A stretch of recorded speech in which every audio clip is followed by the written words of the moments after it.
Audio Jungle.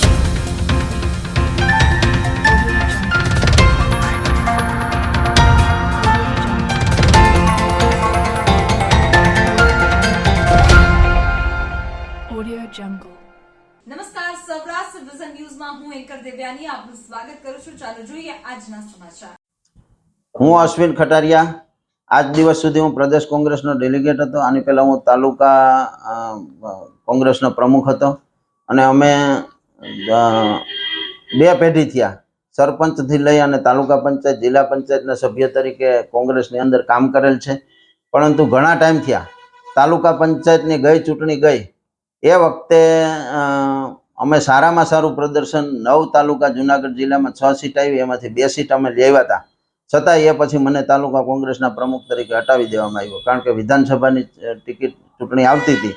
એમાં ક્યાંક ને ક્યાંક પ્રબળ દાવેદાર તરીકે હું ઊભો થાઉં એનો કોઈ પણ રીતે મને હટાવી દેવામાં આવ્યો. એ પછી હમણાં શક્તિસિંહ ગોહિલ આવ્યા મઢડા, એ અમારી જિલ્લા પંચાયતની સીટ અમારી છે અને 20 વર્ષ થયા આવા ભાજપના જુવાળ વચ્ચે પણ અમે 4 ટર્મ થયા એ કોંગ્રેસની લઈ આવીએ છીએ. છતાં પણ મઢડા શક્તિસિંહ ગોહિલ આવ્યા તો અમને ત્યાં બોલાવવામાં પણ ન આવ્યા.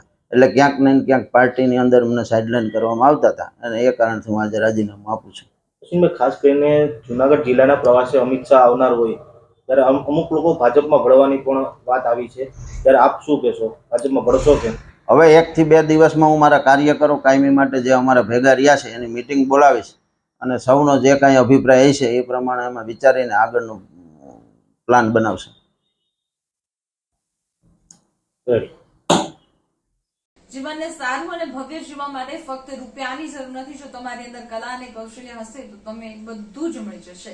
આવા સદવિચાર સાથે બધા સ્વસ્થ રહો, સુરક્ષિત રહો. તેમજ તમારા શહેરના સમાચારો તથા તમારા બિઝનેસની જાહેરાત આ ન્યૂઝ ચેનલ પર મૂકવા માટે સ્ક્રીન પર બધા નંબર પર સંપર્ક કરી શકો છો. તેમજ આ ચેનલને લાઈક કરો, શેર કરો અને સબસ્ક્રાઇબ કરવાનું ભૂલશો નહીં, જેથી નવા સમાચારો તમારા સુધી ઝડપથી પહોંચી શકે. હવે સમય થયો છે વિદાયનો. નવા સમાચારો સાથે ફરી મળીશું. નમસ્કાર.